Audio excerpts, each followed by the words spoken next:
মহিলাদের কবরস্থানে যাওয়া নিয়ে কিছু বলুন ভাই ফাহাদ। নবী সাল্লাল্লাহু আলাইহি ওয়াসাল্লাম মহিলাদের কবরস্থানে যেতে নিষেধ করেছেন।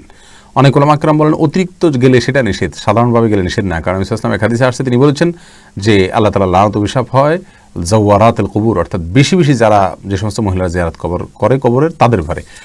আর এর মধ্যে সবচেয়ে বিশুদ্ধতম মত হলো যে না, মহিলারা কবরস্থানে যে জিয়ারত করবেন না, দূরে থেকে ওয়ালে বাহির থেকে তারা হয়তো জিয়ারত করতে পারেন, নিজের জায়গা থেকে তার জন্য দোয়া করতে পারেন। কেন যে করতে পারবেন না, এই কারণে কোনো উত্তর নেই। সবচেয়ে বড় উত্তর নবী সাল্লাল্লাহু আলাইহি ওয়াসাল্লাম নিষেধ করেছেন, তিনি ভালো জানেন কেন নিষেধ করেছেন। ইসলামী শরিয়ার কোনো কাজই কোনো না কোনো উপকারিতাতে খালি নেই।